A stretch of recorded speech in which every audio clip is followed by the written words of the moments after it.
Hello, my dear students. How are you? Are you ready to start a new week? I hope you had a wonderful weekend. And even though we are, in a way, suffering from this terrible pandemic and all the pain that it's brought, we still have God with us. He loves us, He cares for us, and He sustains us. He is our strength. So we are very happy to continue living. As long as we have life, we have to live it. And much better if we live it with Him, okay? Now, today we are going to start with homework, okay? But first of all, let me see if I can do something here. Wait a minute. Okay, we can now continue. I have already the paper on the board so you can see, okay? We are going to read it one more time so you can practice pronunciation, okay? Guess what? Sophie's got a boyfriend. Sophie's got a boyfriend.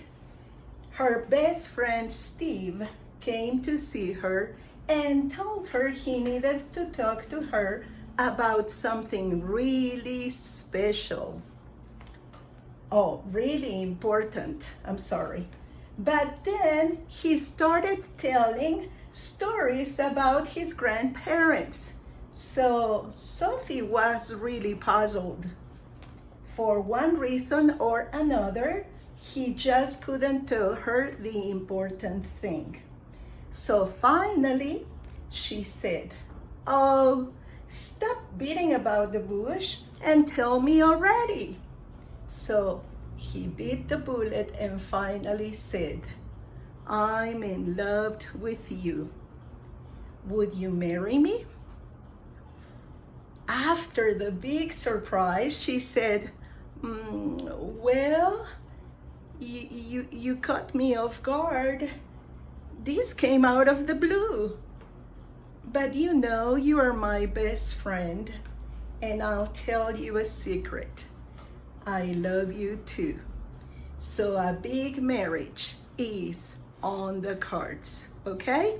Now, let me tell you something, a big mistake that I made.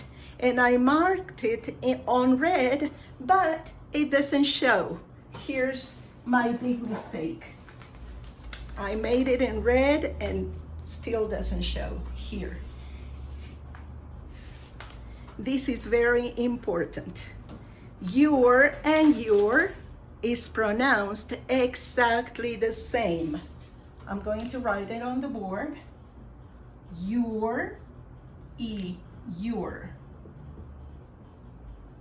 is written differently, pronounced the same.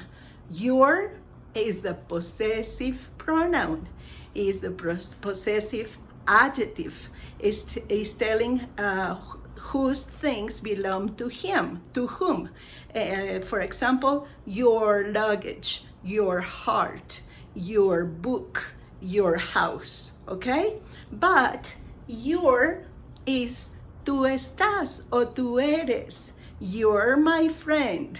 You're my student. You're a very nice person, okay? So it is very important not to make that mistake. So when you write, be sure you check, okay? Don't do like the teacher.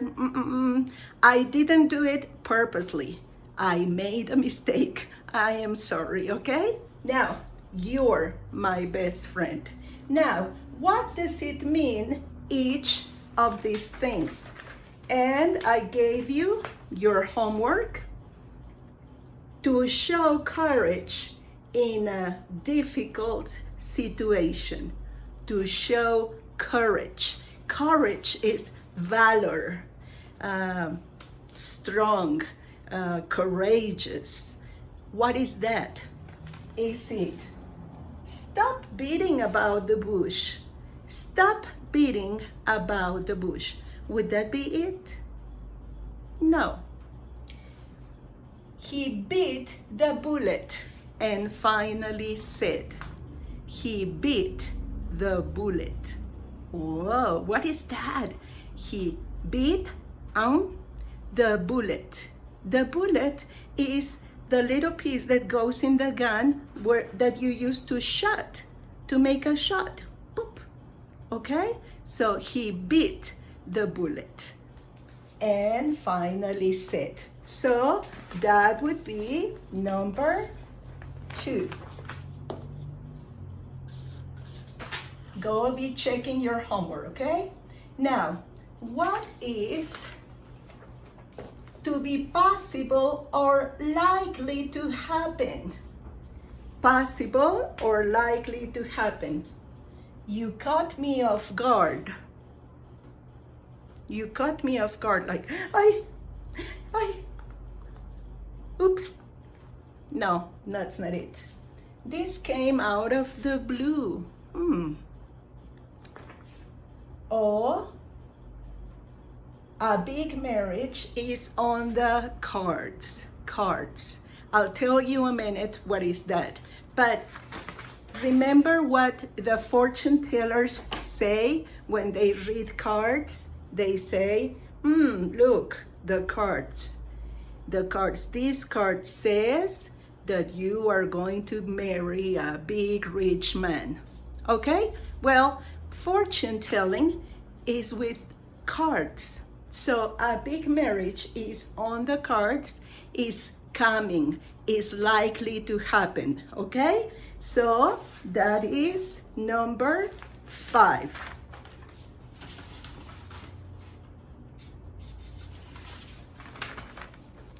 That is number 5.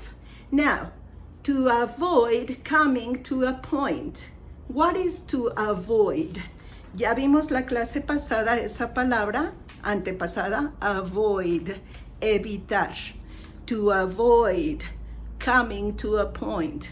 Go around, and don't get to it. You start taking different ways, but never get to the point. That is, stop beating about the bush. Stop beating about the bush. Going around a point and not getting to it, okay? Stop beating about the bush, okay? And that would be number 1. That is number 1. Now we go to the next one, and the next one is to receive a big surprise. To receive a big surprise. Came out of the blue. That is number 4. And totally unexpected is number 3. Now, I'm going to tell you a secret. This is 4, but it can also be number 3. This is 3, but it can also be number 4. So 4, 3, 3, 4, okay? If you put 3 and 4, it's okay, okay? Very good. Now, what about the answers? What is this kind of writing? It is a narration, because you are telling a story. Guess what? And you start telling the story. Nobody says, oh, and what happened? No, it's not a conversation, it's a narration, okay? Number 2, who are the main characters? Sophie and Steve, okay? And what does it mean being puzzled? Puzzled. Being perplexed or confused. Like, what happened? Oh, you, what? Okay, perplexed or confused. Okay, very good. Now let me show you some things about these words. Let me get this out of the board. And we are going to start with beating about the bush. A bush is a little plant, and you see a house, a bush. a little tree, a little tree.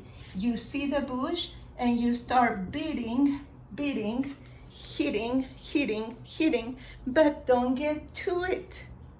So you go about, you don't get to the point, okay? That's what it means. That's the meaning of that. You beat about the bush. Some people say you beat, de golpear, beat around the bush. Pero como es un verbo, beat, golpear, se puede golpear con un bat, por ejemplo.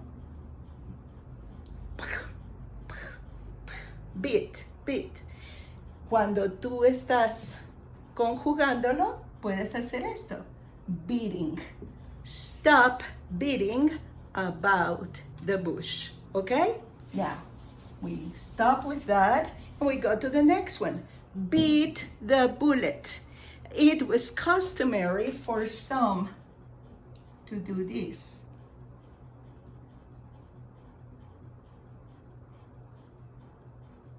Remember in the old Western movies that they used to bite the bullet. This is the bullet. The bullet goes inside. It's a bullet. And the Westerns used to bite it to make it explode easier, okay? So they exposed themselves. They needed courage to do that. So when you say bite, this is the verb, bite. Put it in your teeth. Bite. Okay? Bite. So the past tense is beat. Okay? So he beat the bullet. He took courage. He took valor to ask the question, would you marry me? Okay? Very good. Now, let's go to the next one. The next one is caught me off guard. Caught me off guard. Now, you know what a guard does. English guards are known by their quality to stand completely straight and never move. Not even blink. No, they go.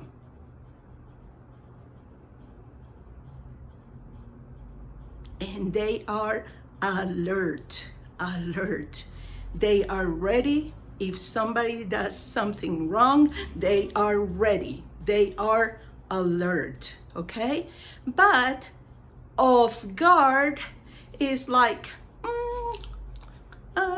and then someone scares you. Wow, you caught me off guard.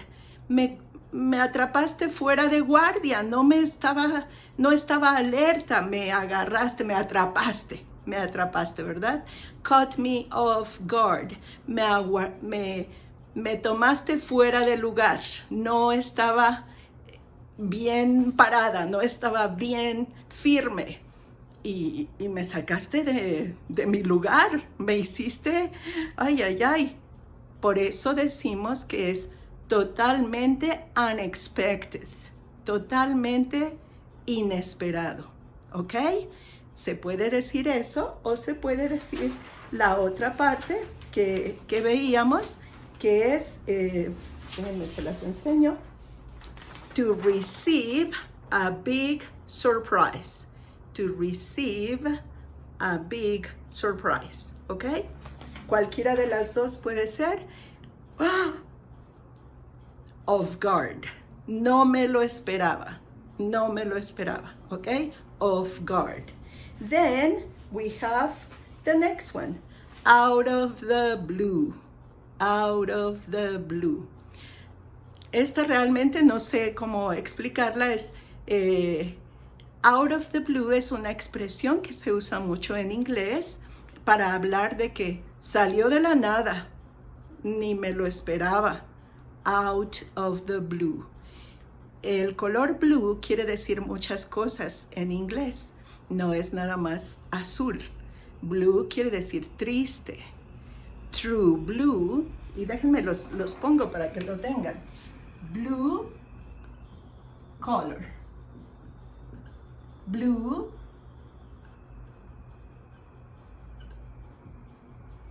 sad. He's blue. He's blue. Okay? True blue. True blue. Por cierto que creo que hay un programa en inglés que se llama así, True Blue, hablando de policías, porque ellos visten azul. Pero aquí quiere decir verdadero. He's true blue. Él es sincero, él es real, él es genuino. Él no es dos caras, es true blue. True blue. ¿Ok? ¿Qué otra puede ser? Creo que de estas me acuerdo ahorita. Sad. The color, the emotion, and sincerity. Okay? Sincerity. True blue. True blue. Okay? Well, hasta ahí vamos bien. Voy a borrar. Okay? Y el último, el de las cards. Algunas mujeres leen las cartas y las van volteando y dicen, ay, te va a pasar esto, te va a pasar aquello. Déjenme que les diga algo. Si tú amas a Dios, no busques que te lean las cartas. No busques que te lean las cartas, porque va en contra de Dios. Dios aborrece eso. Porque cuando tú empiezas a preguntar, ay, ¿me irá bien? A ver, léeme la mano, o léeme el café, o léeme las cartas para saber. Estás diciendo, no confío en Dios, mejor checo y ya veo si me dice que me va a ir mal, pues no me voy por ahí, mejor me voy por acá. No, mis amores, Dios es todopoderoso. Si les estoy enseñando esta frase es porque la van a escuchar. A marriage is on the cards. O sea que en el futuro se ve un matrimonio, ¿de acuerdo? Pero ustedes no busquen eso, ¿de acuerdo? Muy bien. Entonces hasta aquí vamos bien con esta clase y déjenme que les diga algo más que vamos. No, creo que ya me pasé del tiempo porque todavía falta un poquito. Entonces, para la siguiente clase, prepárense porque vamos a ver otras frases, además de que vamos a ver verbos que son confusos, que nos causan mucha confusión, ¿de acuerdo? Les mando un abrazote, que estén muy bien, que Dios les bendiga, los quiero mucho. Hasta pronto. Bye.